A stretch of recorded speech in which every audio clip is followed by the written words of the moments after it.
On this Thursday night, the perilous journey from Afghanistan to Canada. My family all very scared. What Afghans approved to come to Canada endure as they escape the Taliban, and the growing fears for those left behind. The crushing impact of COVID-19, Saskatchewan prepares to airlift the critically ill. We have all of the plans in place to be able to move people out of province. And the warning flu season could come back with a vengeance. A royal objection. It's very unnerving. The future king on climate change, and the billionaires focused on space tourism. And one audacious goal. Davies takes it away! The thrilling footwork that put Canada a step closer to the World Cup. Global National with Donna Friesen. Good evening and thanks for joining us. We begin with another major blow for Afghans trying to flee the Taliban, including people approved to come to Canada. Not only is their country collapsing economically, it's now become more difficult to escape. Pakistan International Airlines, the only international carrier with regular flights from Kabul, has suspended flights to Islamabad, Pakistan, one of the few lifelines left. It says interference by the Taliban made it too difficult to operate. According to a Canadian veterans group, 1,700 Afghans who applied to come to Canada are still trapped in safe houses in Kabul. Those who attempt the dangerous land route to Pakistan must have a passport to cross the border. Even Afghans approved to come to Canada as refugees are struggling to find a way out. Jeff Semple is in Islamabad, Pakistan, with tonight's top story. Jeff? Well, Donna, hundreds of Afghans who supported Canada's military mission remain trapped inside that country, though some have managed to escape across the border to Pakistan.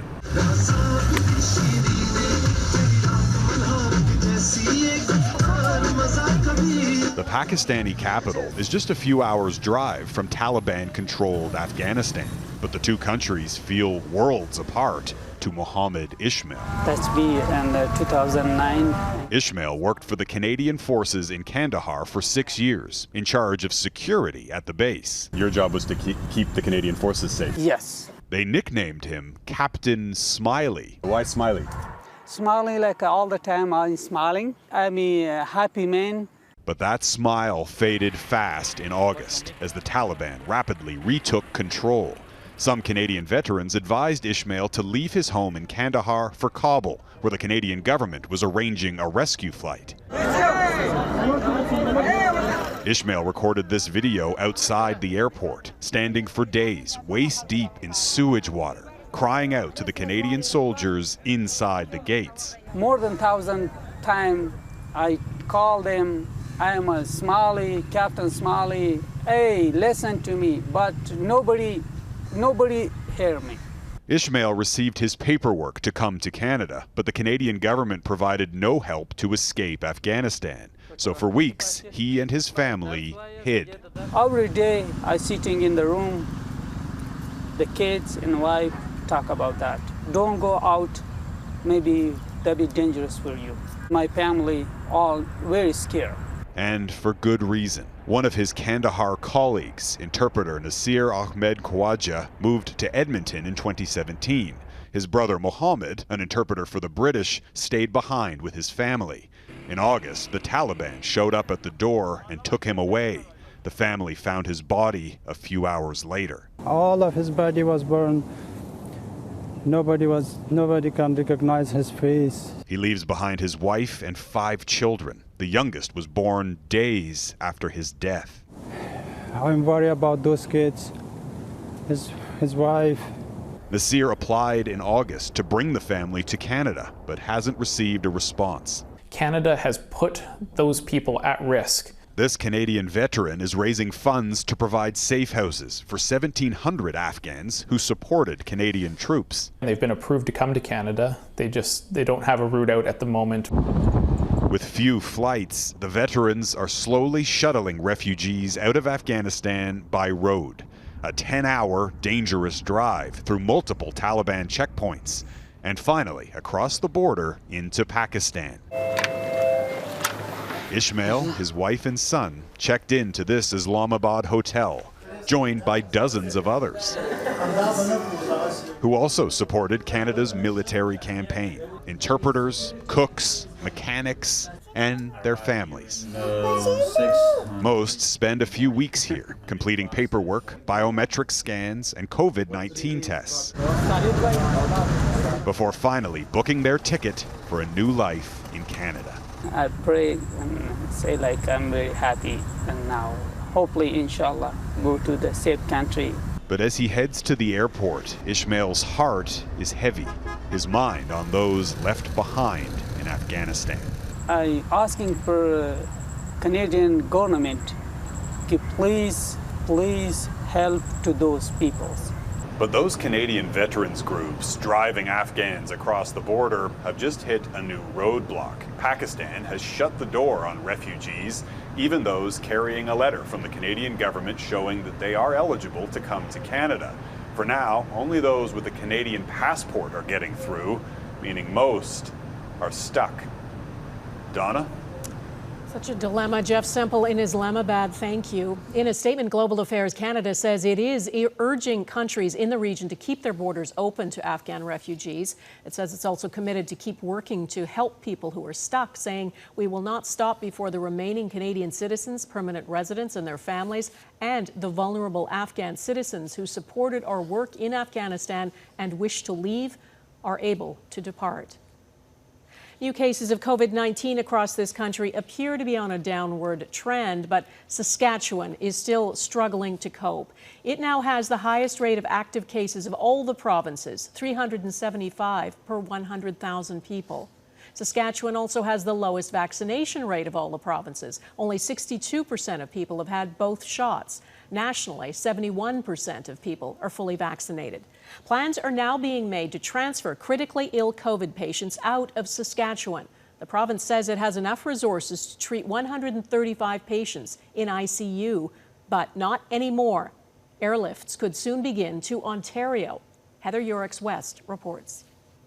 A total of 24 healthcare workers from the Canadian Armed Forces, the Red Cross, and Newfoundland and Labrador are now helping Alberta with its COVID-19 response. As healthcare providers, we are just ingrained with wanting to help others, and we feel a deep connection with, other healthcare providers across the country, whether or not they're our immediate colleagues or not.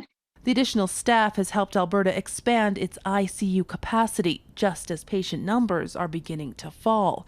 But in neighboring Saskatchewan, intensive care units are struggling to keep up with the number of patients sick with COVID-19. If we hit a certain threshold of that number where we were close to last weekend of ICU capacity, then we'll start looking at out of province. We have all of the plans in place to be able to move people out of province if need be, but we're not there right now. Saskatchewan's health minister says he spoke with his counterpart in Ontario Wednesday, and that Ontario has agreed to accept Saskatchewan patients as soon as there is need. But the Canadian Medical Association says the province needs stronger public health measures in place as well. I think gathering limits are really critical at this point. I think they also really do need to give strong consideration to a circuit breaker. They have pushed their healthcare system to the edge of collapse, and the only way to really bring numbers down quickly is to limit close contacts. Saskatchewan waited until mid-September to implement an indoor mask mandate, while its vaccine passport system only began on October 1st. And that has been good enough for us to get a plateauing, but not sufficient to see us get that rapid decline that we'd like to see in order to take pressure off our system. And unlike Alberta, Saskatchewan imposed no gathering limits over Thanksgiving, leaving many in the medical community fearing that a bad situation here could soon become worse. Heather Yourex-West, Global News, Calgary. One of the blessings of the pandemic has been the huge drop in flu cases. But as people gather indoors again and go to school and work, cold and flu season could come back with a vengeance. Jamie Maraucher explains what doctors are expecting and what you can do to protect yourself. Most parents will do anything to keep their baby happy. But when your child is sick, mom of two Sheila Favretto will tell you it's a whole other ballgame. Getting an illness in this day and age kind of just throws your whole world into a tailspin. Last year, thanks to pandemic measures, the chance of getting a cold or flu was low. In 2020-2021, Canada saw just 69 cases of influenza, a shocking drop from the previous 6 years, which averaged around 52,000 cases. Given the lack of influenza this past year, it means nobody's been very recently exposed. And yeah, that means we could have a very worrisome spike, not only in our numbers, but in the severity of those cases. For Alberta and Saskatchewan, where critical care systems are already overwhelmed, an aggressive flu season could be devastating for ICUs. The solutions may seem familiar: washing your hands, staying home when you're sick, and getting the flu vaccine. These vaccines, they're not fantastic in terms of preventing all infections, but they're moderate, which is good. And that itself will impact on the number of people who get severely ill from influenza and require hospitalization. Doctors say the flu shot is safe for everyone vaccinated against COVID-19, and it's even safe to get both a flu shot and a COVID-19 jab at the same time. This is the high-dose vaccine. It's the best one for the seniors. At this Toronto pharmacy, where flu shots are already being dispensed for high-risk patients, they're offering both. Because they're both respiratory infections, we really want to mitigate that and just keep the infection rates low. With 3-month-old Everett not yet eligible for the flu shot, Favretto is anxious to get hers. I'll be first in line. I'll be bringing my 3-year-old with me. And then as soon as Everett turns 6 months, we'll be looking for him to get vaccinated against the flu as well. She says it's her best chance to keep her family healthy and avoid the sleepless nights that come with a sick kid. Jamie Maraucher, Global News, Toronto. A bit of political news. We still don't know who will make up the cabinet of the newly elected Liberal government, but multiple reports say the swearing-in will be October 25th. The Prime Minister has already said Chrystia Freeland will continue to serve as Finance Minister and Deputy Prime Minister. It's unclear who else will get to keep their jobs. Justin Trudeau says he is committed to maintaining gender parity. Investigators released their findings into that catastrophic fire in Lytton, BC. Coming up, why some residents are furious. Plus, Prince William blasts the billionaire space race.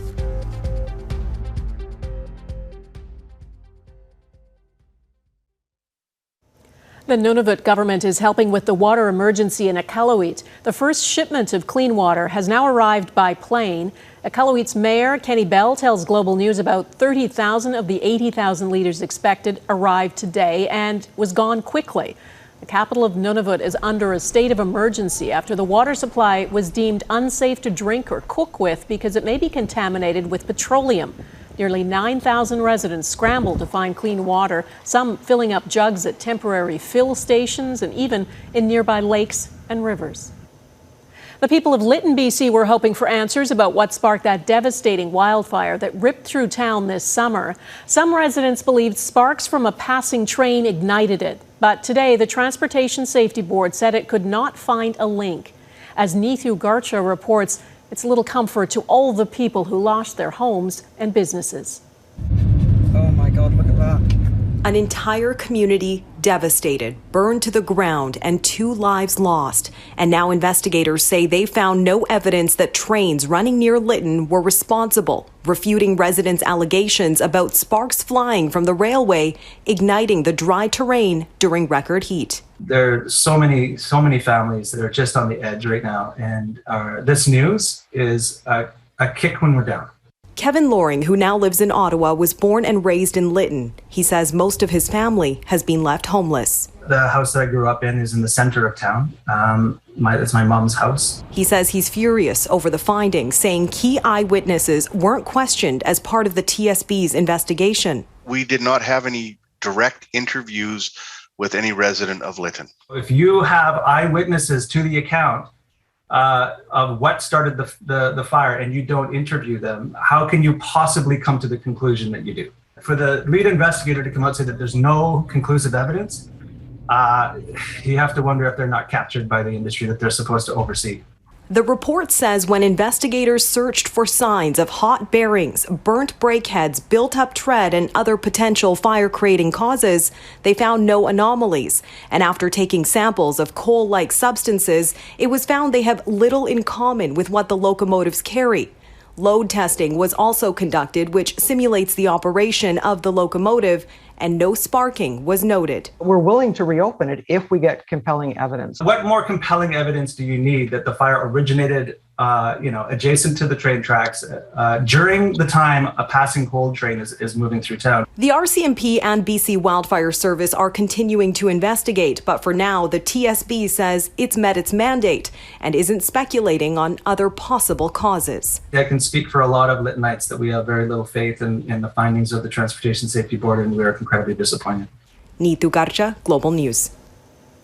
Prince William has taken a shot at rich entrepreneurs competing to send tourists to space. He says they should focus instead on ways to repair and protect the planet.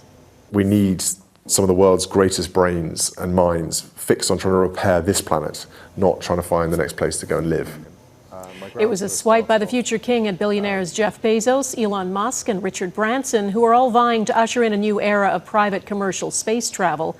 The interview also airs a day after William Shatner's trip to the stars. Prince William's first Earthshot winners will be announced on Sunday. 5 projects offering innovative, inspiring solutions to climate change will get $1.6 million to pursue their plans.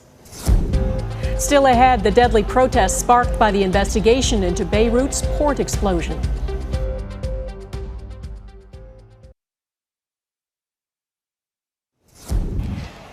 In southern Taiwan, at least 46 people are dead and dozens more injured after a fire at a high-rise building. It happened early this morning. There are reports it was home to many poor, elderly, and disabled people. An investigation into the cause is underway. And in Beirut, gunfire broke out in the Lebanese capital, where there's intense anger about the investigation into last year's huge explosion at the city's port. At least 6 people were killed, dozens more injured. It is the most violent street fighting in Beirut in years. Some people fled their homes and school children ducked for cover as armed fighters exchanged fire for hours with automatic rifles and rocket-propelled grenades. The Lebanese army eventually arrested at least 9 people. Anger has been building since the Iran-backed Hezbollah militia and its Shiite allies demanded the removal of the judge investigating the port explosion, saying the whole thing has become politicized. The victims' families support the judge's work. Nobody has been held responsible for the August 2020 blast that killed 219 people. A fire ignited more than 2,700 tons of ammonium nitrate that had been improperly stored for years. Lebanon's month-old government has been facing pressure to get to the bottom of the blast and deal with Lebanon's worsening economic crisis. A Danish man is in custody after a night of terror in a Norwegian town. A man shot people with a bow and arrow, a crime Norwegian police say was terrorism. 5 people are dead, including 4 women. Many of the victims were targeted in a supermarket in a small town near Norway's capital, Oslo. A 37-year-old man is in custody. Police say the suspect had converted to Islam and was previously flagged as having been radicalized. They believe he acted alone. Police say the suspect is cooperating, but there's no word on a motive. Bend it like Davies. Next, could this soccer star be Canada's ticket to the World Cup? Alphonso Davies keeps it himself! Goal! Alphonso Davies! Are you kidding me? It's no secret he is one of the best, but that goal by Canada's Alphonso Davies in last night's World Cup qualifier against Panama was so astonishing, even the announcer could hardly believe it. From the way he raced to the ball, stole it from under the feet of a defender, and then buried it in the net, there is a reason it's being called one of the greatest moments ever in Canadian men's soccer. There are more World Cup qualifier games to come, and as Eric Sorensen reports, the Canadian men's team is ready. Canada's greatest! It starts with Alphonso Davies' pure, unmatched speed. From where he is on the pitch, Davies races past everyone to keep the ball inbounds. David plays it down the line. Look out, that ball's staying in, and Davies is on it. Davies takes it away! And then it's Davies' pure soccer instincts. Alphonso Davies keeps it himself! Goal! A tour de force of soccer skill, the likes of which Canadian men's soccer has never seen before.